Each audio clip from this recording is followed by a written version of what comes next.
dengan mesin cuci, membilas air dengan air yang mengalir. Ini harus paham dulu bahwa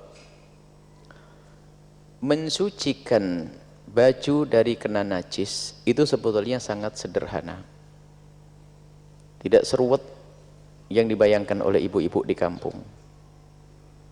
Mengguyurnya tidak harus 3 kali, kadang-kadang kan ada mengguyurnya 3 kali, penuh, dibuang lagi, penuh, dibuang lagi, penuh, dibuang lagi. Sudah begitu suaminya tidak mau membantu, sudah dulu nimbanya pakai begini. Karena ilmunya yang kurang, maka repotlah dia. Baik, membersihkan, mensucikan kain yang terkena najis, yang pertama harus kita perhatikan, najis itu masih ada bentuknya atau tidak di dalam baju tersebut. Kalau ada bentuknya tolong diambil supaya nanti tidak menyebar kemana-mana. Kemudian setelah itu kita harus tahu air yang akan kita gunakan itu air yang banyak atau air sedikit. Air banyak itu adalah air yang mencapai 2 kullah.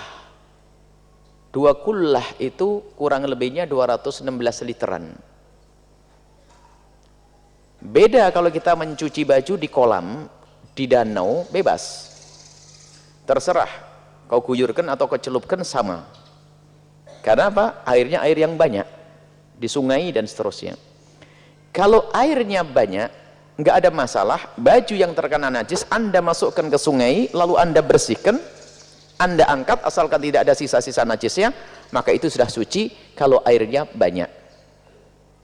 Tapi kalau air kita adalah sedikit, yang tidak sampai 2 kullah, kurang lebihnya 2 kullah 200 literan deh, kita hanya punya air timba-timbaan, timba dituang, maka ingat, jika airnya sedikit, maka jangan salah, baju tidak boleh dimasukkan ke dalam air, tapi hendaknya airnya yang datang, air didatangkan. Artinya kalau Anda mencuci di mesin cuci, biarkan baju dahulu, masukkan ke mesin cuci, baru air didatangkan, airnya yang didatangkan, jadi air dimasukkan. Kemudian untuk menjadikan baju itu suci, cukup yang penting airnya menggenang, menjangkau semua seluruh baju, kemudian digoyang-goyang sedikit, kemudian diambil bajunya, asalkan najisnya sudah tidak ada, maka baju ini sudah suci. Biarpun ternyata airnya nanti menjadi berubah warnanya, dibuang saja, nggak usah dimasak, buang.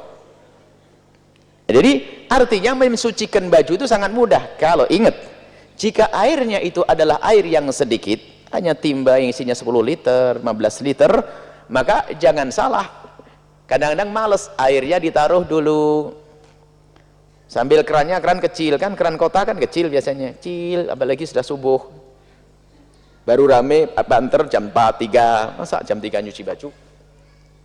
Setelah penuh airnya, langsung bajunya kena najis, dimasukin, maka akan menjadi najis semuanya dalam madhab kita Imam Syafi'i. Jadi kalau baju yang kena najis dimasukkan, maka merusak air. Tapi caranya, kalau Anda pakai mesin cuci adalah paling menampung 25 liter dia. Artinya tidak akan menjadi air banyak, ini mesin kecil rata-rata lah. Maka hendaknya baju yang terkena najis tadi, dengan dibersihkan dulu najis-najisnya, kemudian setelah itu dimasukkan ke mesin cuci, baru air didatangkan. Setelah air didatangkan, tidak harus ngelober, tumpah. Awas, catatan, tidak harus tumpah. Ini yang bikin pusing sian orang hamil tuh, nyuci baju suaminya harus tumpah terus sih. Untuk menjadikan suci cukup, kemudian setelah air menggenang, cukup menjangkau semua bagian baju, digoyang sedikit saja, kemudian airnya dibuang, sudah beres. Ini maka kalau ingin memberi sabun, lah sabun itu merusak air. Air sedikit, kalau terkena sabun, maka air tersebut menjadi tidak bisa mensucikan. Membersihkan iya, tapi tidak bisa mensucikan. Maka waspada, sabun jangan Anda berikan di awal basuhan. Akan tapi sabun baru Anda berikan kalau memang sudah terbukti baju itu suci. Sederhana. Jadi baju yang Anda letakkan di mesin cuci, Anda tuangkan air.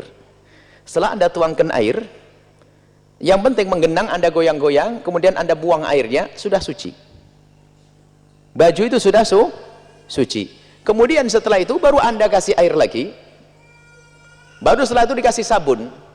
Karena saat ini Anda tidak mencucikan lagi, tinggal membersihkan. Anda kasih sabun.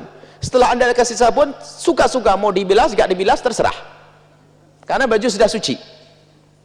Nah, ini mau tidak dibilas gak apa-apa. Nah, kemudian masalah pembilas saja suka-suka, tidak harus almar. Karena apa? Baju sudah suci.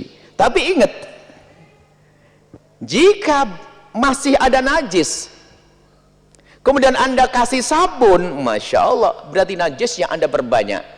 Sebab air yang terkena sabun, yang berubah karena sabun, itu menjadi air yang tidak mensucikan lagi.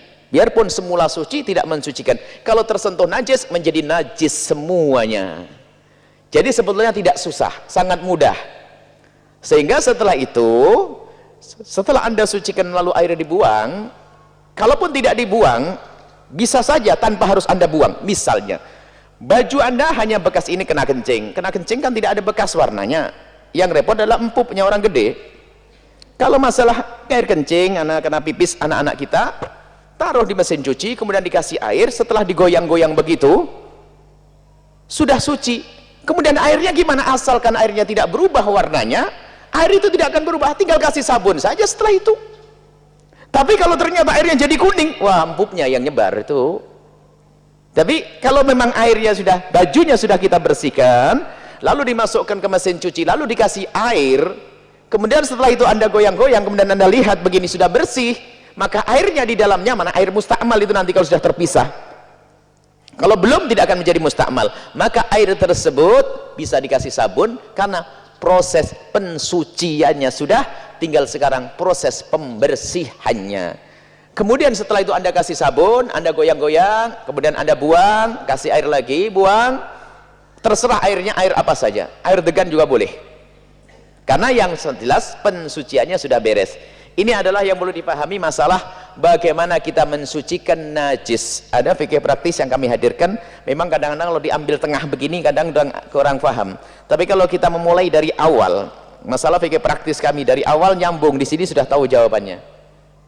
Jadi harus ada awal di sini. Ini adalah jawaban sepintas, caranya seperti itu. Jadi kalau membilasnya, karena baju tersebut sudah suci, maka membilasnya pun ya terserah, airnya mau didatangkan atau airnya didatangi, nggak ada masalah.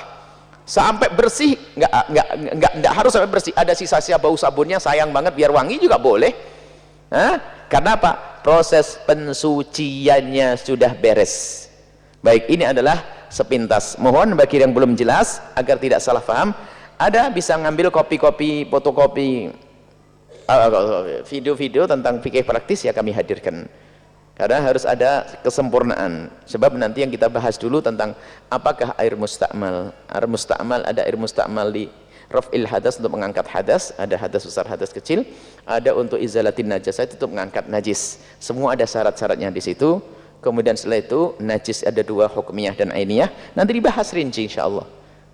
Bisa dilihat nanti. Kalau mau dihadirkan fikih khusus nanti dihadirkan. Wallah